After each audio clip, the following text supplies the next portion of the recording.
This is the 2 Cents Podcast brought to you by Ask Us Why Christian Apparel. My name is Jeremy and I am your host as always. And in this podcast, I interview people that I believe have the wisdom, experience, or knowledge, or all three, of topics that I believe are important and relevant for us to understand and navigate today in this crazy world we live in.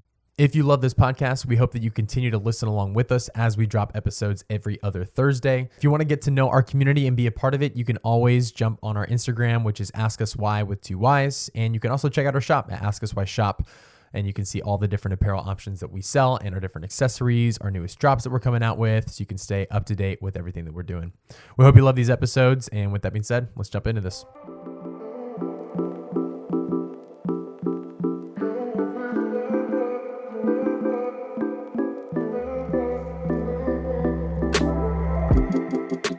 All right, bro. Well, we're live. We're recording. We're in the studio. Cool stuff. In the Lion's Den.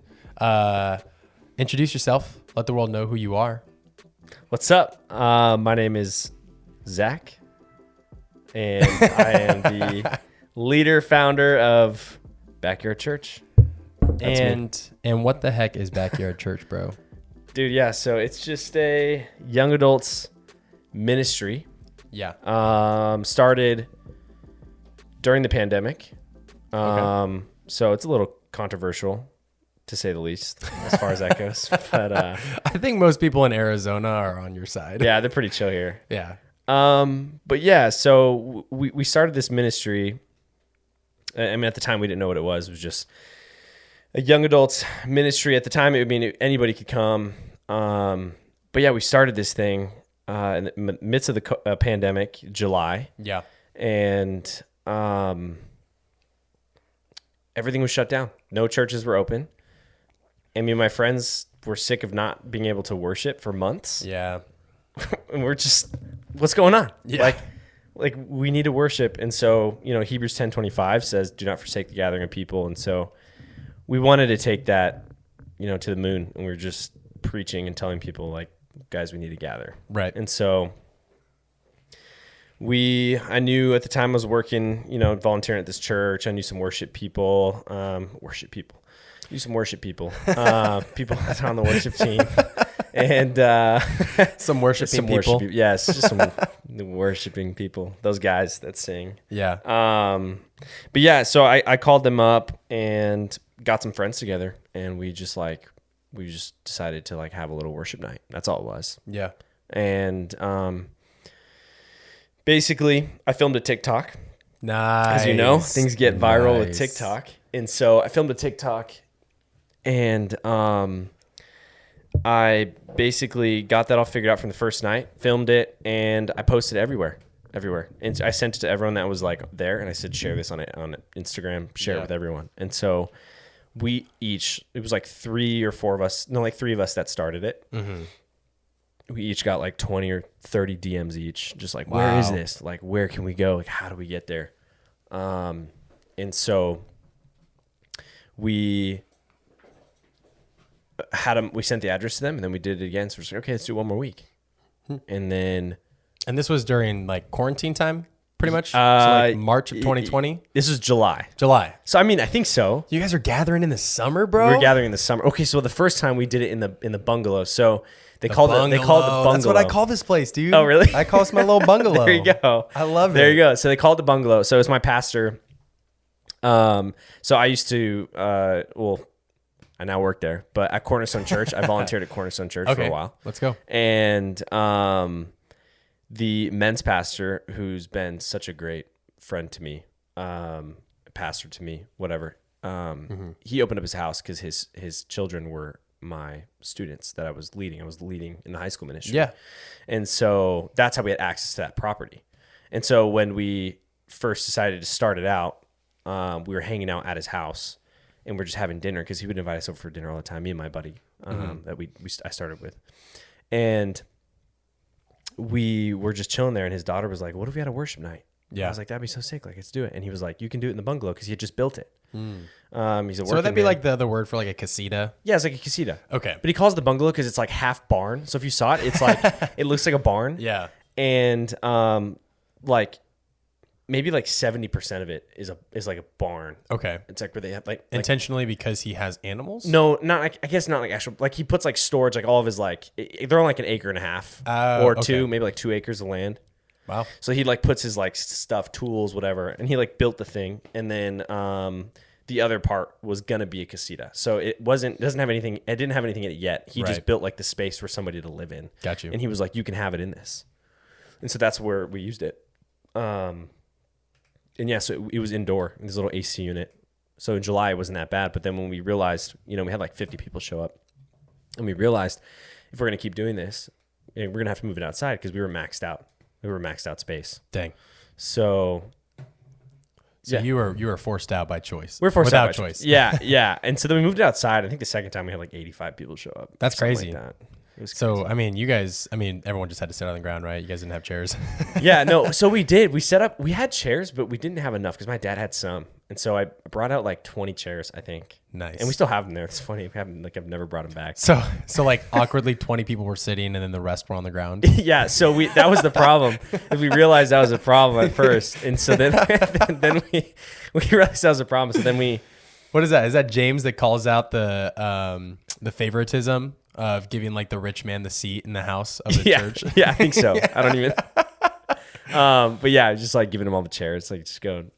So we thought that was a problem. So we're just like, okay, we don't want people sitting in the chairs and on the floor. So we got rid of the chairs. We're just like, bring a blanket. And it just became a thing. Yeah. So we do it to this day. It's just like, bring a blanket, sit on the floor. That's awesome. Everyone just sits on the floor. Yeah, because I know that grass for me, I get so itchy so fast. So yeah. Like if I'm not like or wet. Yeah, or wet, 100%. So if you don't have a blanket, do people bring pillows and like cushions and stuff too? Have they kind of escalated it? Because I know there's those people out there. Some people would bring like an air mattress. No, not an air mattress. Some people would. I'm giving people ideas right now. I know listening to this. Yeah. Some people would bring like other own chairs. One person like brought his dog one time. It's like real backyard church. It's like just bringing the dog. I remember I was like giving announcements or something. And I was like, dude, this guy brought his dog. And everybody was like freaking out. He was a puppy at the time. That's why he probably brought it for the girls because it was a puppy. Yeah, it's one of the fastest ways to get a girlfriend. Yeah, it really is. Or just to get attention from the opposite gender. Literally, yeah, yeah. But that's awesome. Yeah, that's pretty much. So what do you guys do at Backyard Church? Okay, so it's essentially a worship night. A lot of it's changed. So I mean, at the time we were filling a need, right? So we were just like a church. And it was like, yo, like we're starting a church. I remember getting so excited. I was like, oh yeah, we're starting a church. Like, I'm like, dude, you probably were coming up with all the cheesy names for a church too. Yeah, we didn't have a name at the time. I'm sure we didn't have a name. We're gonna be Watermark. Yeah. Living Streams. Life Church. Yeah. Never heard of it before. Yeah, it's brand new. I always think that process is just so funny of like how churches come to the names that they come up with. Yeah. Because sometimes they kind of make these names. You're like, okay, it's kind of cheesy. Yeah. You're like, Life Church, Hope Church, Love Church, Jesus, the Church of Jesus. It's like, okay. I wonder if I guess like probably during the times of the apostles, they probably just called it whoever's house for the church. Cause that's where they used to host a lot of church was in like houses or they would rent out a space. So they're like, hey, you going to Paul's place tonight for church? Paul's place. Yeah. Literally. Probably just named it. Yeah. We should just named it Brent's Church. What? That would have been sick. Yeah. Zach's Gathering. Zach's Gathering. Yeah. Zackyard Church. Zackyard Church. Plenty of name options. There we go. But yeah, so basically we just worship. We have give a little message. So when we first started, I would invite other pastors to come and speak. And so it was just cool. It was this cool rotation. I think I allowed people to use their gifts. My buddy spoke the first time. I spoke the second time. And then I had one of my other friends speak the third time. And then I just brought in some other people. I had another young adults pastor come out. And I started gathering young adult pastors. I was just like, oh, this is cool. So the next week, I just did another young adults pastor, another young adults pastor. It's like all these different churches kind of coming together.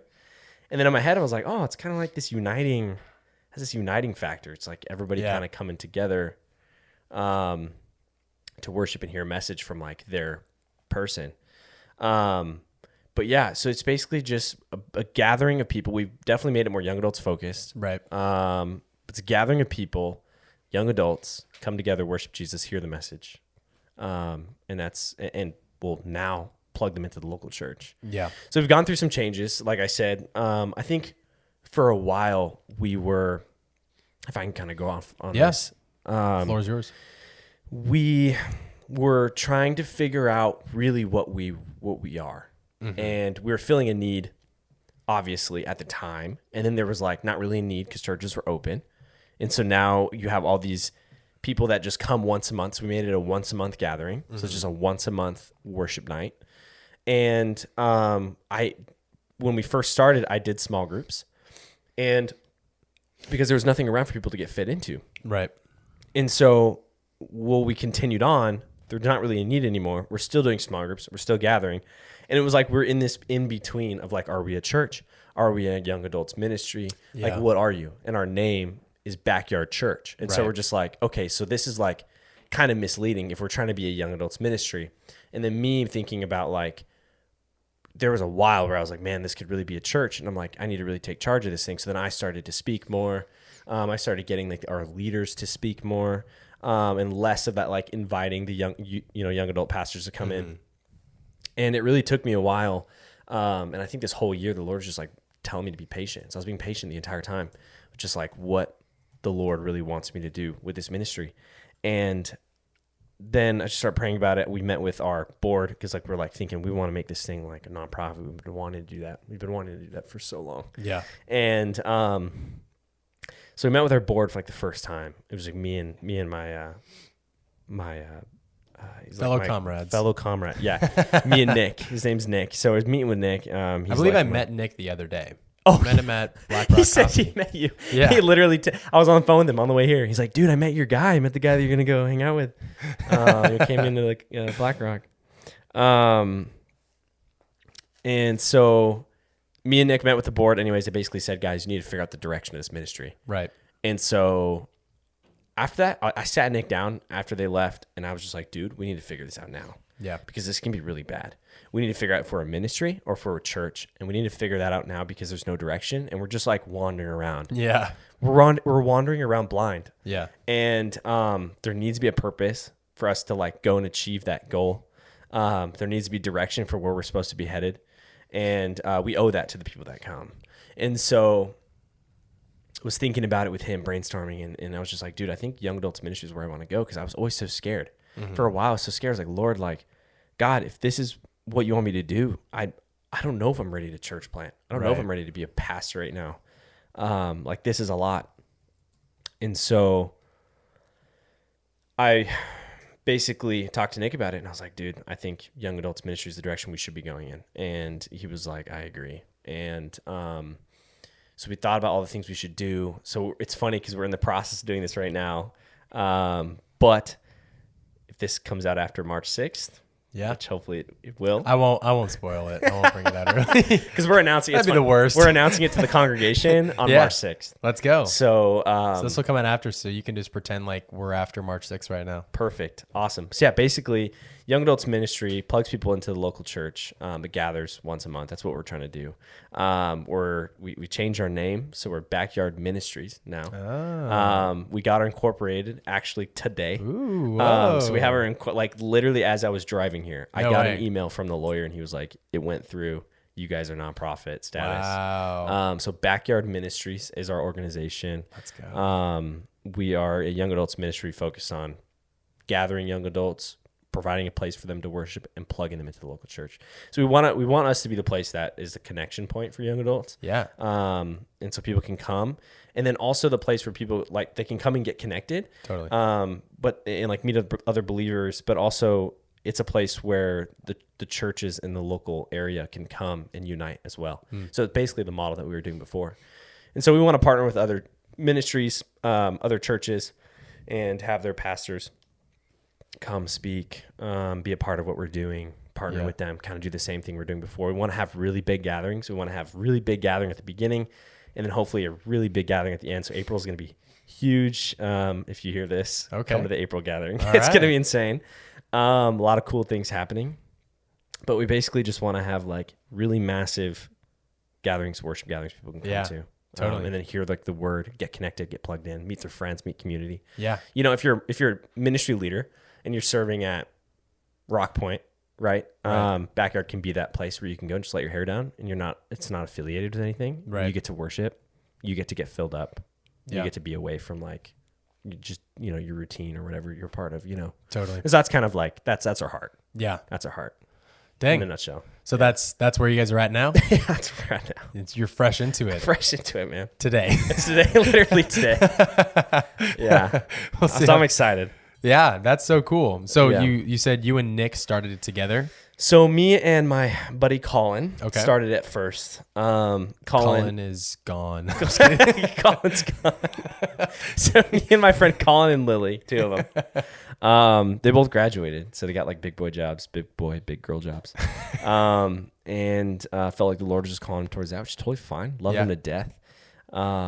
Just a little Like salty. my best friends. No, I mean, I wish they were there. I wish Colin was there. Yeah. Colin, if you're listening to this, bro, wish you were here.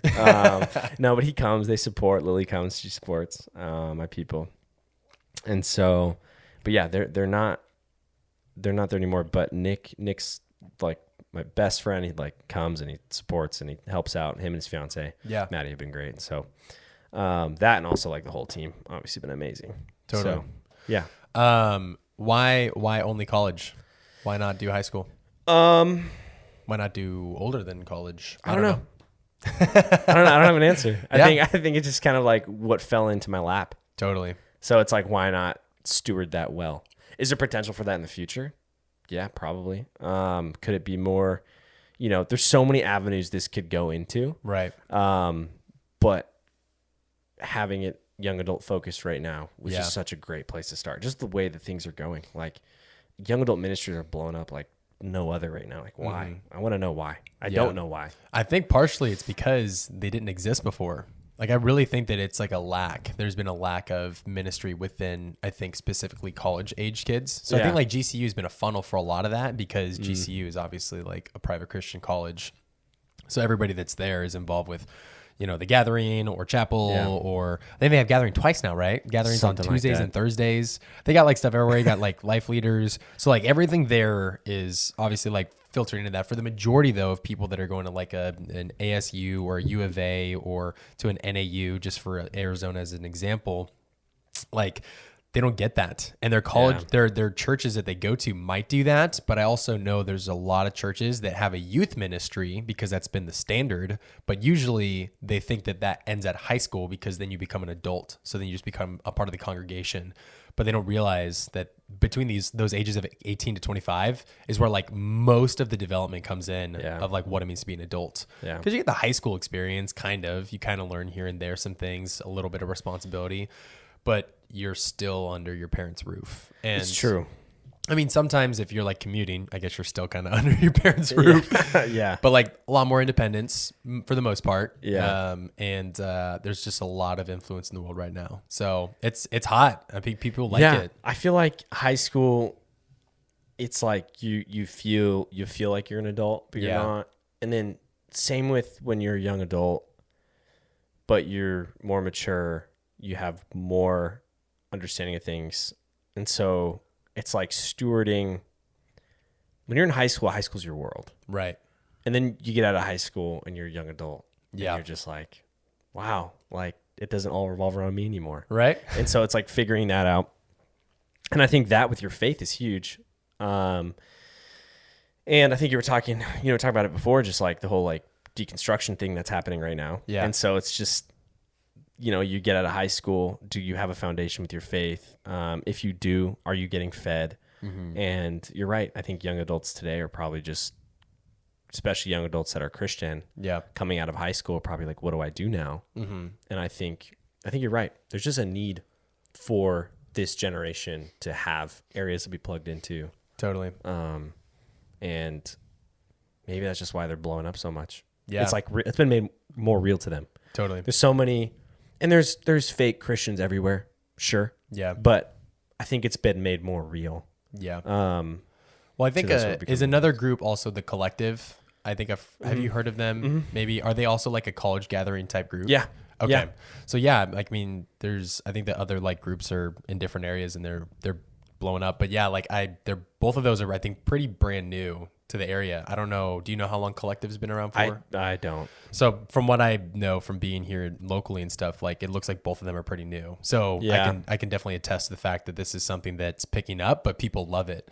And I think that sure. I think that even more, I mean, off the top of your head, if you know, do you know what percentage of the people gathering are coming from like GCU and then outside of GCU? Coming to Backyard? Yeah, coming to Backyard. If you had to like ballpark it. A lot from GCU. A lot from GCU. Yeah, a lot which from GCU. I think a big portion of that is because people are looking for somewhere to get off campus because when you're on campus and you're in a extremely and that's why it's really, really fascinating to go with the name Backyard. And I think that plays a huge role into it. Yeah. Because it creates that sense of like a lot more intimate in the grand scheme of it, because you can go to a corporate gathering of worship at chapel or the gathering itself, but you're in a room with like over 1,000 students or more, and it's awesome. But I personally don't connect well with that. I think that for me, like I actually struggle with that because it's just so much noise, and I'm like, I can just get lost in my thoughts right now. Like, I can't even hear my own words coming out of my mouth trying to praise God. And it's like, am I saying these words or am I just kind of like screaming with the rest of everyone? But I love any kind of like acoustic, intimate session of worship where I can hear what I'm saying, but I don't feel like I'm screaming at the top of my lungs to where like everyone else is doing around me and I can't focus.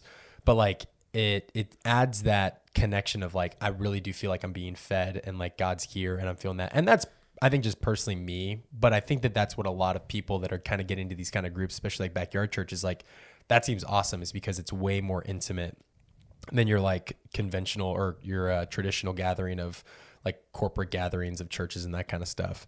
One of the things you mentioned was small groups. So what do you guys do with small groups? So we're ending small groups. Gone. So Never mind. Next question. Small groups is ending. It ended. So it's gone. And we felt like if we were going to be a young adults focused ministry, we don't want to be a church. And so that part of that came with the name change. It's like Nick said, he made a good point. He said we should change the name. And so it shouldn't be Backyard Church. It should be Backyard Ministry. That way people know.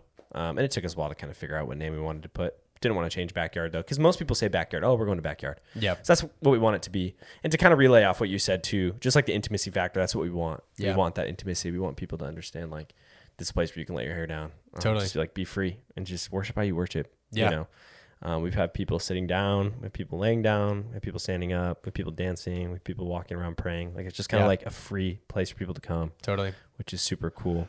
But small groups ended. We thought that was another thing. It was like, well, we don't want people plugging into ourselves. Mm-hmm. We want to plug people into the local church. And we feel like we're doing them an injustice in that sense. And so we just want to steward God's church really well. Totally. And we just felt like that was the best way to go about it. Yeah. Yeah. So did you find like worshiping people and that's how you guys got like a worship team going? How did you guys so get we got a worship team? We got our worship people. But yeah, so I have some friends that do worship at different churches. And so we basically got them to come and just do worship with us. And it's just once a month. Just once a month. So it's not that big of a commitment. No. We got a couple people to commit, actually commit. And so they do it.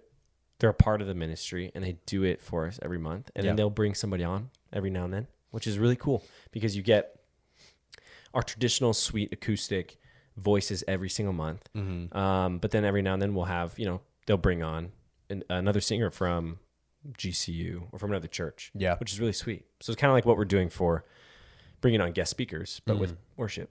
Totally. Which is really fascinating because you're not married to like one group of people that always lead worship. So it allows for more perspective and different methods of how they choose to worship. So is it like acoustic guitar, cajon, tambourine, that kind of style? No tambourine.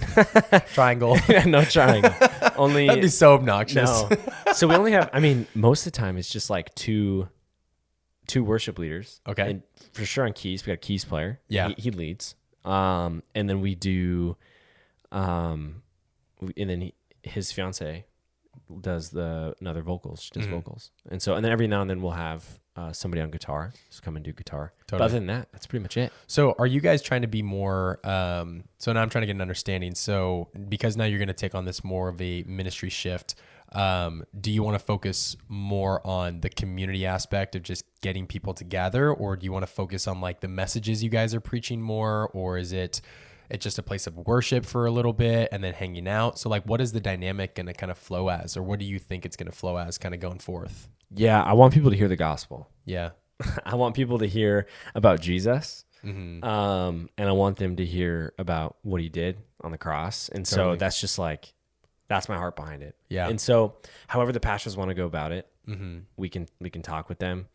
We'll rotate speakers. So I'll speak at a couple of them, but then we're also going to we have guest speakers come, but it'll be centered around the gospel message and just sharing the love of Jesus and whatever that looks like. Yeah. So they have the freedom, which is kind of cool because it's not like we have like anything specific. Right. And I love how already every speaker brings their own unique way, Yeah. unique thing to the table, because they're all going to do something different. Right. And I think what's cool too is every time we invite a speaker on, they're going to do something unique because they're going to want to, because they're coming to this thing that they got invited to. Mm-hmm. So they're going to be more willing to, do something different, or to like really go out of the box to like make something really cool for the night. Yeah. So yeah, that's kind of how we organize that. And we want the community obviously to be community, people to meet people from like other churches and stuff, 100%. get plugged in. So we have an area for people to get plugged in, and we're partnering with certain churches. That's awesome. So just trying to grow that. Totally. So you're going to be doing this. This is still just going to be once a month that you guys gather, or is the goal to increase that attendance / events? I don't think we're going to increase. I think once a month is good. Yeah. Yeah. I like a a good it. number. It's perfect. But do you think that now, is this something you want to lean into? Because how many more years do you have left at GCU? I graduate this spring. So you graduate. So when you're out, is your focus going to be like 100% Backyard Church? Or are you going to be like, well, I'm going to get a job and Backyard Church is going to be my ministry that I do outside of that? Or do you kind of have a vision of something else? Yeah. So I feel, the Lord called me into full-time ministry. Totally. A long time ago. I just never really accepted it until recently, or, a few years ago. And so as I started to really like get into understanding, my calling, I want to do ministry. I want to do pastoral ministry. It's where the Lord's called me to lead, to shepherd, to steward people towards Jesus. And so, I could get a job somewhere else and do Backyard full time. Mm-hmm. I'm going to be doing Backyard full time. I'm doing it full time right now. Right. But it's like not paying. So yeah. Right. I was like praying about it. I said, Lord, I can get a job, coffee shop, whatever, somewhere, just to pay the bills, and do this on the side, or I can get a job at a church. Yeah. And so I got a job at a church. I'm working with a pastor that I look up to, and he offered me a job, and working with him for a couple of years. And so he offered me a job to work with him. It's not the same guy that gave you his backyard to use, is it? Nope, not Brent. No. He does work at the same church. So it's at Cornerstone. Oh, okay. It's at Cornerstone Church. And so Brent's the men's pastor.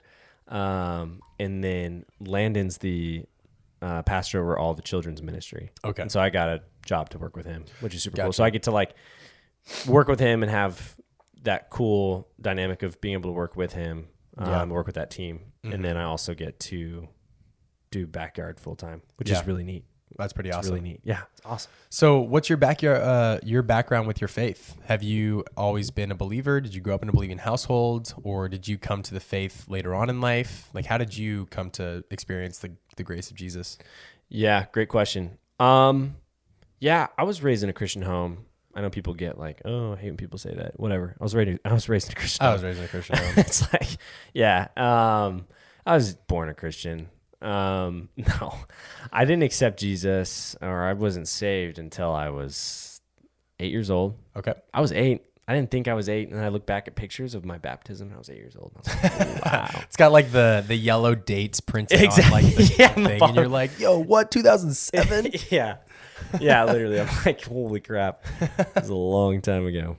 I was 8, living for the world though. Didn't know what it meant to be a believer, because there's a difference between being a Christian, but or being a believer than having the Lord, like Jesus, the Lord over your life. And I think a lot of Christians have that messed up. And Jesus talks about this, just like in like parables about having, there's certain people that I think a parable of the sower, and just like where you plant and like how people grow and their faith and how they receive it and what they're doing with it and stuff. And so it's just crazy to think about. There's a lot of Christians out there that don't actively pursue their faith or have Jesus the Lord over their life.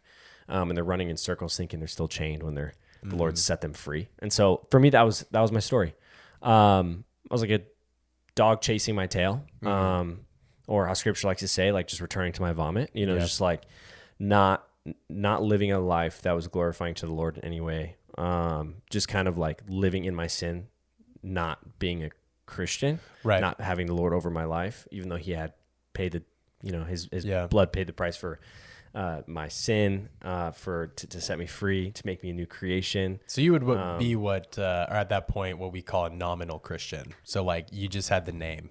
That was it. Yeah. And so, I mean, like, I was 8, but I'm talking like all the way up until like high school. And it wasn't until the end of high school is when like, the world kind of really started to like, everything was, it hit me hard. I was like, holy crap. Like what I'm doing is, this is just not it. And so I had been told for, years by my pastors, like, you're going to be a pastor one day. I'd laugh in their face. Like, no, I'm not. I had been confirmed by like so many people. I just like never wanted to believe it. And so that's kind of my faith journey, basically just living of the world, not realizing who I was in Jesus, and then getting to a point where it all came crashing down. Yeah. And then me putting all my faith into the one thing that I had left, which was Jesus. Yeah. And then him building me back, healing me, building me up to who he wants me to be, restoring me. Which has been these past 3 years. It's been awesome. Yeah. So it's like, if you would have told me 3-4 years ago that I'd be here right now, I would have been like, there's no way. Yeah. There's no way. That's what God does though. Yeah. It's crazy. Amen to that. Yeah. Do you remember the exact moment that like you had this whole turnaround, or was it like a progression and then it just happened to something tipped over the iceberg? And yeah, I mean, so people get so caught up in the moment that they're saved, and it kind of annoys me because it's like it puts this pressure on you to have like a date and time when you were saved. And I don't remember my date and time, right? But I had the Holy Spirit the entire time. That's all that matters, right? And so I know I was 8. Could have been before then. I have no idea. Lord called me. He chose me. Like I was saved. I don't know when. And a lot of people do. And if you do, that's great. That's awesome. Like that's super cool. But I think for me, it's just like I had the Holy Spirit, was living of the world. I was free from sin. Didn't really understand what that meant. And my chains were broken. And then once the way that I was living ran out, like the tape ran out, is when things started crashing down. That's when I realized like this isn't going to work. And so I was a Christian, per se, right? All I had left was Jesus, so I just ran back to him. And so I was like it was during this healing process when like things kind of, I ran to him and I was just like praying to him, and I just started to pursue him. I mean, it wasn't a daily thing. It was a everyday thing, or like, it wasn't like a moment thing. It was an everyday thing. And so it was a slow progression over time of me fully being obedient to him, and what he's called me to be, what he's called me to do, being in community, going to church, praying to him, just being with him. Yeah. And not so much like, I wasn't like doing a ton of things. I was just being with him, and I was just making him the Lord over my life and all the decisions, repenting of what I've done, whatever it was.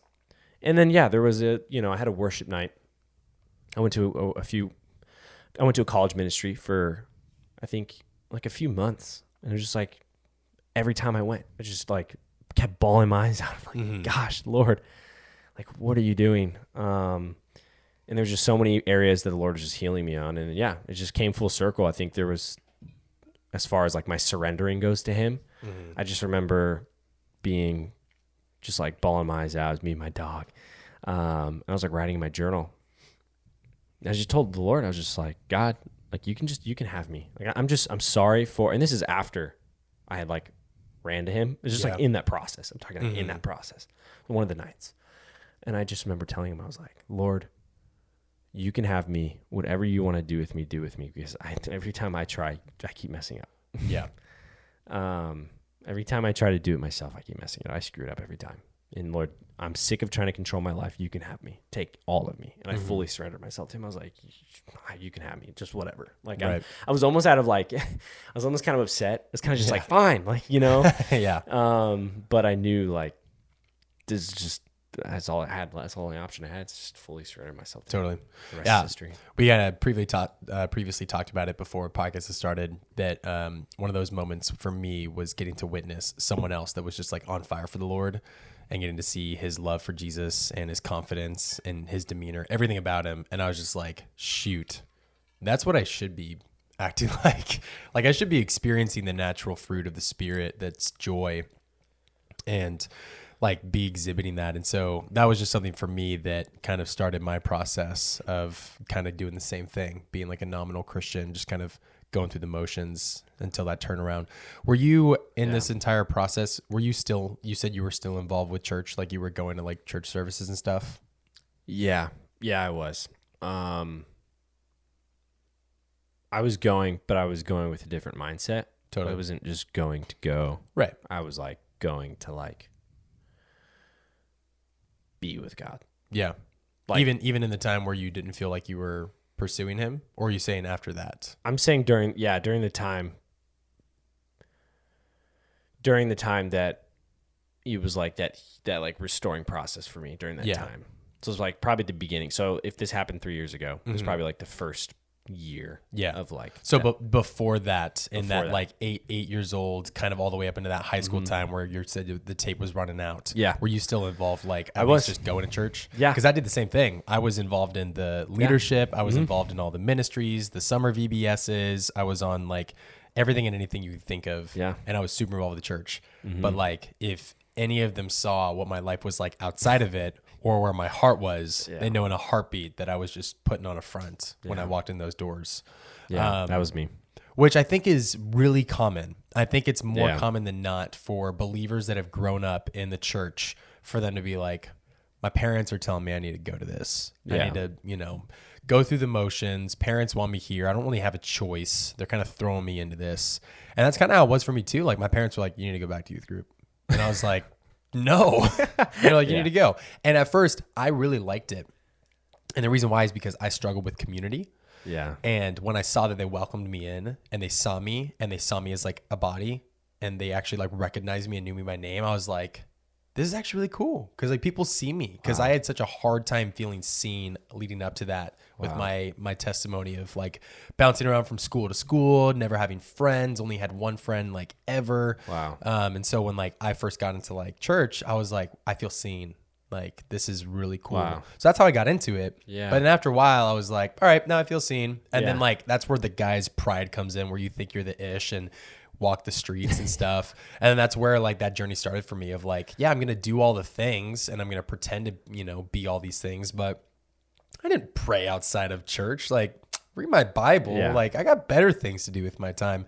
And so like I had that, but I think that is really common. And I think that more people than not have probably experienced that to some degree, where we talk about this idea of like being born again. And so it's like, oh, like this is my born again date or something like that. Right. And so there's obviously like a lot of people that have rededicated their life to Christ because they went through that period. And I think that for believers that have grown up in the church, they kind of just did that naturally once they got into like either that high school or college phase. But I really find that interesting that like that seems to be a reoccurring issue. So I want to pick your brain. Yeah. How do you think we fix something like that? How do we like break the mold of such a consistent problem that I think we're still seeing and probably is going to consistently happen unless like something changes? Dude, we teach people. I mean, it's like, it sounds so simple, but I just like I spoke at a FCA the other day or a couple weeks ago, and and I gave this message when I was talking at, I think the last time on our last backyard, and it's just a foundation. It's like, I don't know. Sometimes I don't understand something and then it like clicks and you really understand. It's like, you know stuff and then you don't really know it until it just like clicks. I think that's how it was for me with this. But man, I just like my heart for young Christians, high school students, to know the foundation. Yeah. How can we break it down for them to understand? How can we break it down for them to understand that they're made new? Like they're a new creation. Scripture says that the old has passed away, the new has come, whatever, right? Mm-hmm. And then it also talks about how your chains are broken. Yeah. You're no longer bound to sin. It says that you're no longer a slave to sin, but you're a slave to righteousness. Yeah. Like I'm just like, how can we make young Christians understand the foundation? Yeah. Of like, hey, what you're doing is hindering you from a full relationship with Jesus. Yeah. Because you don't understand that you're set free. You don't understand that you've been made new. You don't understand that you're adopted. Mm-hmm. And I never understood those concepts until I like really started to pursue Jesus. And I was thinking about that because I'm just like, oh my gosh, like I just kept, returning to my vomit. I kept just like doing the same things over and over again. And the Lord just like, obviously his grace kept abounding, but I just never understood the implications of those things. Yeah. And I never understood that I was already set free from them. Mm-hmm. And so we can get so hard on ourselves. I think the shame, shame cycles and stuff. It's like, oh, I mess up once and then, oh, well, I suck. I'm a piece of garbage. So I'm going to keep messing up again, right? Whatever sin it is. And so I just like, my heart just like aches for the people that just don't really understand that. And it's just like, and that's what I told these high school students at the FCA. I told them, and I was just like being bold. I was so stern with them. I was like, guys, like I did what you're doing. I ran around in circles. Okay. And it doesn't work. And the only way that you're going to know if it does is if you have faith. Mm-hmm. Like Jesus calls us to active faith, and we're not going to know what that life abundantly that Jesus talks about, having this life abundantly, is going to be if we don't actively pursue Jesus and we try it. Yeah. And so if we don't make the Lord over our life, we're never going to understand what it's like to have the Lord over our life. And if we're too scared to do it, then it's like, where's your trust? Where's your faith? Like that's where faith comes in. God's not going to just make it easy for you. Otherwise there'd be no faith. Right. And so anyways, it's just like having them. I want students to understand. I want people, I don't know whoever it is, Christians that just think that they could just live their life and like, oh, I open my Bible once a day. It's like, whatever. Like I want them to actually understand who Jesus is. I want them to have Jesus over their life. Oh, amen to that. And not just keep running in circles and hindering their ability to really taste the beauty of like who he is. I had somebody, sorry, I'm like going off this tangent. You just had me rolling. Let's go, bro. I just spoke about this. I'm just like, but I had this analogy brought up to me. It's like the Lord has prepared for us like a steak dinner. And it's just think about the fanciest restaurant ever. It's a steak dinner. It's delicious, right? You got the mashed potatoes. You got like everything, just fancy, the nicest Wagyu beef, whatever. Okay, you got like really nice steak dinner. Yeah. And he wants to give that to us. He's prepared it for us, but you're settling for a Big Mac down the street at McDonald's, And it's like, what are you doing? You know? Like you keep settling for this one thing that might taste really good in the moment, but afterwards you're like, oh, why did I do that? Yeah, I think Taco Bell would be a good analogy too. Taco Bell. Yeah, you're settling for Taco Bell. Yeah. But yeah, man, my heart just aches for people. I'm just like, man, taste, like if you could just taste the steak dinner. Yeah. If you could just taste the love of Jesus, just having him the Lord of your life. Like when John 4, when he's like talking to the woman at the well and he's just like, and you will thirst no more. It's just like, wow. What if we live that? Yeah. Like you can. Yeah. You don't live it when you keep returning to your sin. Yeah. You don't live that when you keep doing the things that you think are going to satisfy you because you don't have enough faith in the Lord or trust in him. Yeah. And it's like, I can be super convicting. You're like, oh, Zach's being so harsh. Like, no, I'm doing this because I care about you and I love you. And it's like, man, I've tasted it. Just walk in it. Just try it, please. Yeah. My heart just aches for those people that don't understand the love of Jesus in a way that just, I People mistaken passion for aggression sometimes. Yeah. Especially in today's age. It's so funny. I tell my girlfriend, she sometimes we can get in like, not arguments. We don't like argue about things. Really. I mean, sometimes we do. But like whenever it's like we're having like intense, like if I'm getting passionate about something. Yep. I always tell her, it's funny. I always tell her like, don't confuse my passion for anger. Yeah. I'm not mad. Yeah. That's so true. Yeah. I can tell you're a passionate guy. I get really into it, man. I try to keep the smile on my face. Otherwise people would be like, man, this guy's mad. No, I'm not. I promise. Yo, he's pissed. I promise. This guy's heated, man. I just get passionate about things. I care so much. No, I love that, dude. Yeah, I agree. I think there's something solid in there about how I think that especially like in youth ministry, we talk about the gospel message, but it wasn't even until later on that I even understood communion. Like my church didn't even teach me that kind of stuff. And it was just the simple messages about like love others and like be kind and forgive them and like good messages. They're awesome. But I don't think everyone ever really gave me like, and not to say that, you know, I obviously received the gospel and received Christ in my life when I was pretty young too. But usually following after that, it really should be something that's like every message should be incorporating Jesus into it and like how that relates to the gospel message. Yeah. Or even just giving an altar call of just reminding people of like the grace of God and like what Jesus did for us. And I think that's something at least my church missed. And obviously like this isn't to say that like churches are perfect and they've got it figured out. But if we don't hold the church accountable and try to make correction, it's like a business that knows it needs to change their marketing strategy or it's not going to run anymore. And it's just the same thing. It's like, well, what is your objective as a church? It's like, is it just to gather on a weekly basis and like feed a couple people, or is it to build a community that lasts and like setting people up for success? Because you know, kids, they're going to grow up and maybe go to college in a different state. And it's like, do you want to be preparing them as best as possible for their future and their relationship with Jesus? Yeah. Or are you just doing it for the paycheck? Or are you just doing it because, you know, you want to do like a topical study on something that's great, but like you're not incorporating Jesus as much. Yeah. So I feel like for me too, like I never really understood the weight of why I needed a savior. I think that was one thing, is that you think as a kid, you're like, oh, I'm innocent. I don't do anything wrong. It's like, I don't really make mistakes. My brother did it, you know, like we blame everybody else. And we think we're perfect. Yeah. And so it sounds like, you know, it sounds like it can be harsh, but like understanding the reality of like our depravity and sin and how like naturally we are enemies of God. We are children of wrath. Yeah. And to like understand the reality of why we need a savior, it would have changed my life as far as realizing like, man, I'm broken. I really am broken. Yeah. Versus me thinking like I'm doing life fine.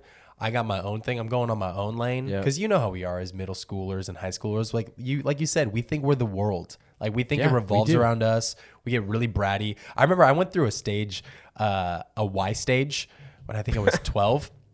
It was so funny. Everything my parents asked me to do I always followed with a why. Yeah. It was just, hey, can you take the garbages out? Why? Yeah. They're like, what do you mean? I feel like we all went through that at some point. Yeah. You're just like, why do I have to do that? And it's like, because I told you to. Where is this coming from? And I'm just like, whatever, mom. Walk out of the room, just like pretending to be cool in front of them. I remember that stage, and I just thought that I was trying to act cool and stuff. But I think that, we get a lot of influence, especially now. We're getting it through social media and through all these other funnels of influence, to where we think like, you know, we got to put on a front. We have those insecurities. We got to pretend to be cool. We got to fit in. And I think that again, it revolves back to that community aspect of feeling seen and feeling loved. And like, that's like, I mean, God literally said himself that it is not good that man should be alone, and created for him a helper. Yeah. And so like, we weren't meant to do life on our own. There's nowhere in the equation that at the end of the outcome of like the blessings of God, does it come from doing life by yourself. Like even like when you start to understand the Trinity acts as a community that is constantly serving each other.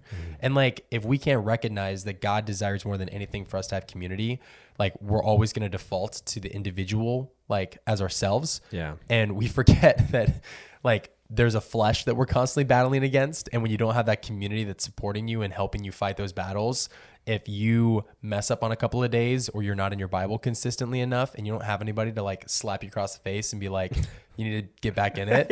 Like, you're just going to fall, and there's no one to help you pick yourself up. I think it says that, it says somewhere in Proverbs that two are better than one because when one falls, he can pick the other up. Yeah. And we neglect that because there is a huge movement of individualism in our culture where it's like, you don't need anybody else. You do you, boo-boo. Like, you got this. Yeah. And I personally struggle with that Same. because I've constantly battled being let down by friends and being abandoned. And so I've just lost trust with like, you know what, I could just do life on my own. Like, I'll make this happen. And so like, because of that, it's impacted now how I build my relationship with Jesus, because there's days where I'm like, I just want to do life by myself. I don't want anyone else involved with it. Yeah. Imagine doing that while you're married. Yeah. It's hard. Wow. But that's just something that we're like, for me, it keeps falling back to community, which the reason why I bring that up is because I think it's really cool what you guys are doing with Backyard Church, is because you guys are solving, I think, a huge problem that we're not realizing is like another depravity in society, especially within the Christian community. And it's easy at GCU to be on a Christian campus that has a million different options for ministry, whether it be being in a life group, whether it's going to, the gathering, going to chapel, any of the classes that you take, half of them seem to like have ministry involved with it. There's so many ways to get involved, but you could still avoid all of those and you could still feel alone and not feel like you're close to God by any means. It's true. And so like, it doesn't just like give you the free pass of, well, I'm in a Christian community, so like I'm kind of fine, but you're like, dude, you're not plugged in, like you're not connected. And so that's where it pulls a lot of people away, kind of back to what we were talking about before about this idea of deconstruction, where a lot of people don't have a solid foundation. And the second they experience the world in a new facet, they don't have anything to fall back on. And so then they're like questioning themselves and they're like, oh, have I been believing the wrong things this whole time? And instead of a mindset of like, well, I'm going to seek this out and I want to find truth, more often than not, they're like, I just want to rebel. Yeah, literally. I just want to do what I want to do now. I've been following the rules for a while. I'm going to try my own path. And we always know how that story ends. Yeah. But every time. But yeah, I think that community's huge, and like incorporating that with like understanding like our natural inclination and position to God and how he sees us without the cross, and then seeing how he sees us because of the cross, like radically changes our perspective on God's love and how it impacts our life and who we choose to live for. And I think that we're just really like ignorant young adults that think we have the world figured out. Yeah. And it's really funny. It really is. No, it's so true. We can become so self-absorbed. Like you said too, I like when you said that we don't understand like how we are the problem. Yeah. That's huge. That pride of just like thinking you're okay just doesn't get you anywhere. Yeah. It's right where the enemy wants you to be. Totally. And it's so true. I feel like for so long in my life, just felt like I was totally fine. Like I'm good, you know? Yeah. And then it really wasn't until somebody told me like, no, like everyone's bad. There's only one good person. And that was Jesus. I can remember learning that. And being like, wait, what? Like, that was so mind blowing for me. Mm-hmm. And it wasn't until then I had to like, that was probably one of the moments. I was like, wow, like Jesus really died for everybody that, has fallen short, because nobody's perfect. Everybody's a sinner. Yeah. I remember I put out a post, it was probably a month ago, a little bit more than a month ago, that just said, you are not a good person. Yeah. And the whole point of the post was just to like reiterate the idea of what Jesus literally said when, the man comes, I believe it's the, I can't remember who it was. I think it was the centurion who came up and said like, good teacher. And he was like, who are you calling good? And he was like, oh, my bad. He's like, no one is good except the Father. And you're like, wait, so if Jesus, and obviously Jesus is God, so he's not contradicting himself, but what he's making a point of is that like, you guys use this term like you're a good person or that you know what good means, but like you are naturally enemies of God. Yeah. And only God is good.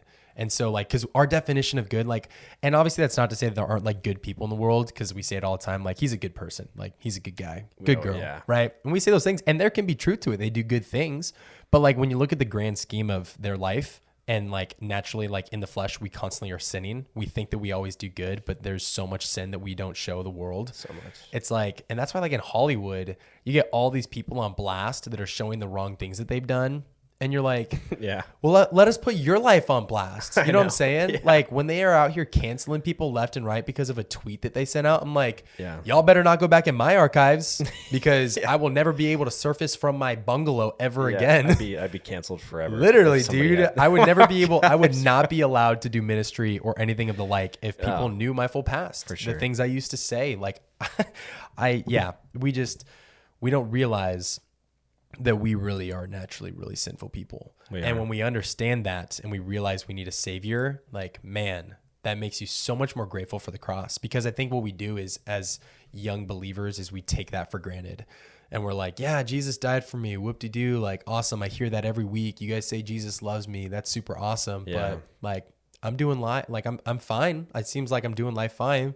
And part of that also has to do with the fact that, like, your parents provide for everything and how like you don't have responsibilities. So like, yeah, your life for the most part is going to be fine unless you grew up struggling a lot more. But for the most people, it's like, you know, yeah, life is fine for you right now, but get into the real big world and experience like actual like struggling and real problems. And that's not to like take away from things that, you know, people can grow up with. I don't want to make light of those things, but yeah, that's true. I think the point is we don't think we're good people. Or I'm sorry, we think we're good people. We think we're good people, yeah. And then we get to a point where we're like, oh, I'm not a good person.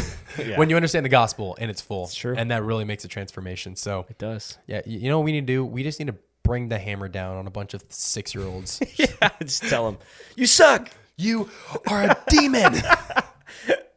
Oh, hopefully not that, but just something super aggressive. Yeah. No. You are not but good. I mean, that's also hard. Like, it's hard to try and teach that. And there's certain things you really can't control. And that's where prayer comes in. We just pray for that. But I think that once you get into that high school phase, high school is when you're like, all right, you understand these concepts. You don't get to play dumb anymore. You are becoming an adult. And in many other countries, by the time you're 14, in other countries, by the time you're usually like 7 years old, you're considered an adult in their culture. That's because crazy. You're given responsibilities. So we do mission work in Zambia. Yeah. And the way that their culture is set up is when they're like 3 or 4 years old, like they start to take on responsibilities in the household. Now, mind you, that their structure of like economy is all based on agriculture. They don't work a lot of in the city jobs because obviously when you get to in the city jobs, government, all that kind of regulation, it's a different story. But when you like tend to a farm and you have animals and you have like, you know, fruit and vegetables that you're growing, you have a farm, you have responsibilities around the house, you need to gather water, like you start getting tasked with those responsibilities to tend for those things. And that would be the same thing as a job because that's pretty much how Adam and Eve started off, is that was their work to tend to the land. Wow. And so and I believe in the book of Samuel, we learned the story of how Samuel came and how his mother basically swore that this child that she wasn't supposed to be able to bear was going to be dedicated to the Lord. Yeah. And it's actually crazy when you look at like how long she promised him to be dedicated, and that's how long he lived, like is exactly that time. But even more than that, he began to serve and to learn at 3 years old. That's what the scripture says, is that he began to do that like at 3 years old. And we're like out here with kids that are 13 that don't know how to tie their shoes because they're stuck to a phone all day long and they haven't been taught that. You know what I'm saying? It's like in a lot of other cultures, you become an adult a lot faster than the way we treat being an adult today. Yeah. And a lot of that plays into this idea of like, oh, well, they don't understand. They'll figure it out one day. It's like, no. Like you can understand these. Like, don't play dumb. Like, I know you can't understand other bigger concepts and stuff, but like you can understand the fact that like you're not a good person, but Jesus went to the cross because he wanted to have a relationship with you regardless of what you've done in the past. Like the gospel message, you can understand that. And that's why like you can get baptized at like 8 years old, is because you do understand it. But like, obviously once you learn more and you grow in your faith and you're like, oh, now I really understand. You're like, it doesn't mean that you didn't understand then. It just means that the weight of what you understand is much greater now because you have a bigger perspective on the world and everything in it. Yeah. Yeah. So yeah, super fascinating. Good. But I love that. I love that you guys are doing community. I love that you guys are focused on building out that ministry. What do you like, do you have any kind of vision for like 5 years? I know you just got like your 501c3, but like, do you have any vision of like where you want this next thing to go? Yeah. So like I said, our mission is to gather young adults, create a space for people to come worship, and plug them into the local church. Yeah. Long-term vision, we just want to be the connecting place. Totally. And so if that's on college campuses, we want to do that. And what's so cool about Backyard Ministry, goodness, it's going to take me forever to get I was going over. to take a minute. Backyard. What's awesome about Backyard is it's so easy to do as far as like to build and stuff. It doesn't take a lot. And so you just need some, basic speakers, PA system, some string lights. You get them at Costco. There you go. Those Edison bulb 50 count. Dude, yep, exactly. Clutch. You got it. Got them in my backyard. Yeah, got them in your backyard. Starting trends, man. So yeah, you just get them at Costco, the Wood, Home Depot. Like, I'm just thinking long term, this could be a ministry that could really blow up and be on other college campuses, and to be a place where people can come get plugged in. So we wanted Backyard Ministries to be the overall overarching umbrella for what we could potentially do in the future. Yeah. So we have Backyard Ministries as the organization, and we're hoping for Backyard Waco, Backyard Baylor, Backyard CBU, Backyard, I don't know, Backyard ASU, Backyard, just like U of A, like anywhere. It's just it could be the connecting place for people to go to, like to get plugged in. And so long-term vision to be that connecting place for college kids, college students. So get there on. That'd be cool to be in different states. It would be to really branch out and to have that.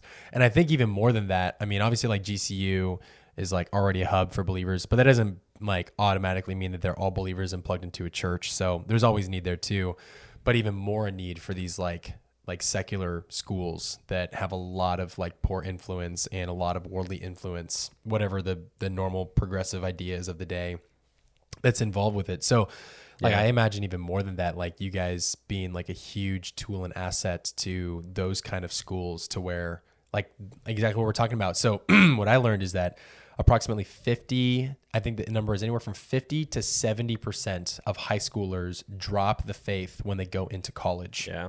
Which is ridiculous. Like that's 50%. Like that, even just 50, being conservative on that. I'm surprised it's not more. But like that just, it blows my mind. It's like, man, like we suck at this.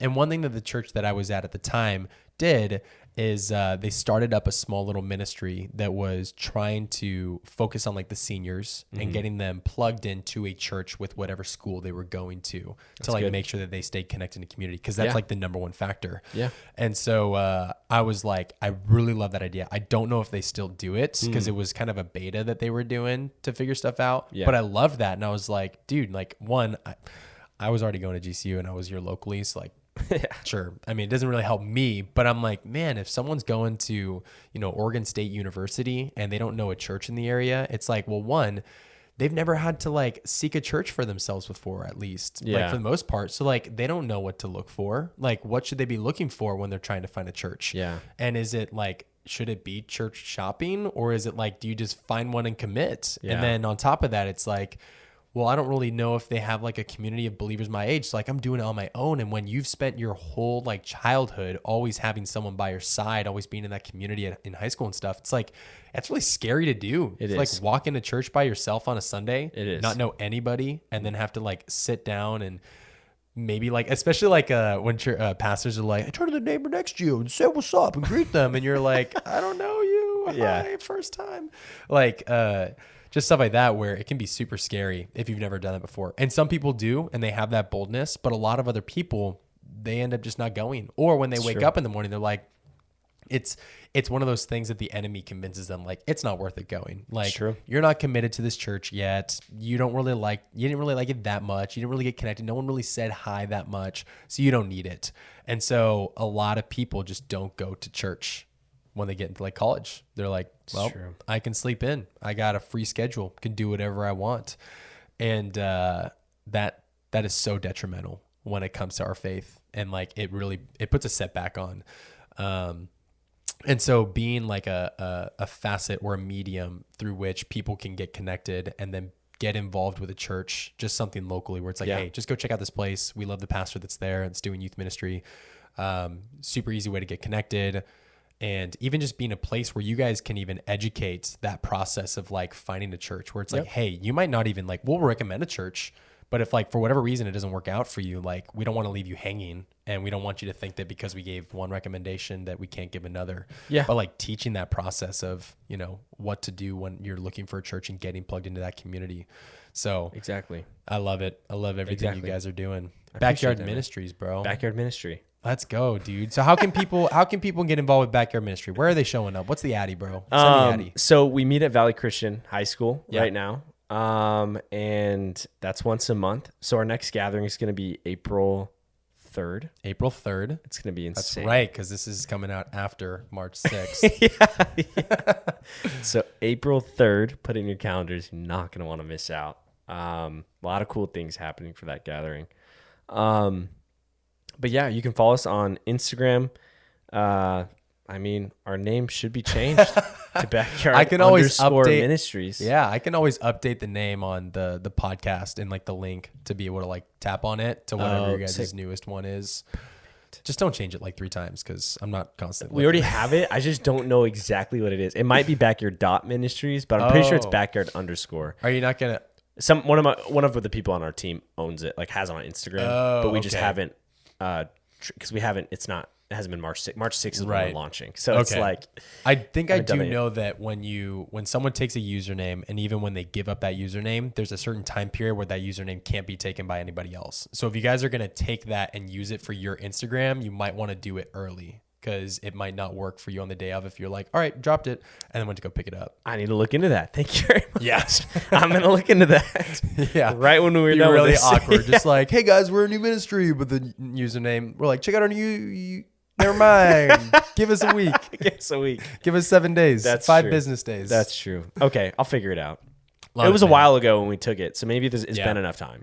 that Well, we can it's switch once it's dropped. So if someone owns it, like they have that username for a Yeah. while, but then once it gets dropped, there's a time period in between where it like is running through the accounts or like Instagram's algorithm or whatever to where it's now Okay. an available username. I'll tell them to drop it Because today. I've looked up for a while now how to get like Ask Us Why with 1 Y, not 2 Ys, because Oh. someone has Ask Us Why. It's stupid. The account is like, it's a random 2011 account that had like 4 photos on it, Yeah. and they were like little ditzy posts or whatever, but no one uses it. And I'm like, how do I get this? Can you get rid of it? Do you have to request? Or? So they technically they purge accounts every few years to go through and get rid of like the accounts that haven't been like accessed in a really, really long time. But outside of that, like there's like certain like companies that you can reach out to that try to like make an effort to do more research and figure out, all right, what email is this under? How can we reach this person? Whatever it is, if you really need a username. Yeah. But like for the most part, it's just Nothing you can do. whatever. Wow. So That's crazy. yeah, So it should be Backyard_Ministries. Or- 100%. Yeah. 100%. You'll find us. Backyard The Ministries. link will be on the thing. Anyways, bro, dope. Well, yeah, man. Backyard Church, Backyard Ministries, now to be. Backyard Ministries. Stoked for you guys for what you guys are doing. I hope that people that are listening to this, if they're not involved with something, can get involved with this. And it's only once a month. It's only not once a even month. Of a commitment. Don't get plugged in. It's just it's in. Is that in Gilbert or Chandler now? Chandler, yeah. So, Uh-huh. but that's also Phoenix. Like the drive for everything is 30. It's not bad. It's just 30 or 40 minutes or It's like whatever 25, it is. 20, 25. Yeah. It's not bad at all. Not bad at all, man. Easy way to get Once a plugged in. Uber if you have to. Start a GoFundMe. Yeah, literally. Find a way to get plugged in. Yeah. Oh, you guys should just start getting a caravan. We thought about it. Really? Yeah. We're just like, how cool would it be to have just like buses, just bus people? Dude, if anything, a party bus would be sick. I don't know how good that would look. We got a party bus just rolling up to. Yep. Get the rooftop ones where people can be on top of it too, like The the double tour guide stacked? one. Double stack, but then the top layer as well. Like you can go on the 3rd story, so like you're on the top 3 of the stories? vehicle. Yeah, that's like the tour guide bus ones, right? Because they have like 2 I thought it was just floors. 2 stories. I think there's 3, but like they're 3 in the sense where like I'd be really they surprised if it was 3. reinforced the top of the vehicle to where they can sit on top of that. Right. And then they have one inside, and then they have the first level. Wow. Yeah. Well, I need to look at gotta that. make money, bro. I You're guess like, so. yo, how do we maximize and capitalize on this real estate of a vehicle to make more money? 3-story bus. I didn't Yeah. even know that. I thought it was just 2. But it I doesn't looked act up. like 30 feet in the sense of like what we normally know as a story. Not actually a story. Yeah. A little bit less than that. But dope, man. Well, thanks for being on the podcast. Appreciate you coming and hanging out in the Appreciate you Lion's Den. Yes, sir. If you guys love this podcast, if you're not following us on social media already, check us out at Ask Us Why with 2 Ys. As we explained, don't have the 1 Y yet. One day we'll have it. Yeah. So hopefully when you guys listen to this, we still have the Ask Us Why with 2 Ys, because then I'm misleading. It's 1 or 2 Ys. I'm just going to start saying that for everything now. Just 1 or 2 Ys, because you never know. Someone's going to listen to this like 2 years later. That should just be your catchphrase. Yeah, there you go. Yeah. So, but you guys can check out the growing archive of podcasts that we have at Ask Us Why Podcast. And we got 2 different segments. We got the Vessels podcast, and we got What Is This is the 2 Cents podcast. So check it out. Let us know your feedback. Leave us a review if you guys want. And with that being said, we love you guys, and we'll see you guys in the next episode. Peace out. See you later. Hey guys, thank you so much for making it to the end of this podcast episode. If it was somewhat beneficial for you in your walk with Jesus, that means that it could also be for someone else. And so I just want to challenge you real quick to share this podcast with your friends and your family, whether that be via social media, whether it be a text message, or if you're old school, send it by email. Either way, we would love it if you would continue to help us reach more believers, as we are passionate about discipling and growing them, so that we together as a community can grow the kingdom. Another great way that you can support us is by leaving us a review on Apple Podcasts as well as Spotify. Both of those, when you leave reviews, it really helps the algorithm and helps push our content to other people. But either way, we love you guys. Thank you so much for being a part of us and on this episode, and we will catch you guys in the next one. Peace out and God bless.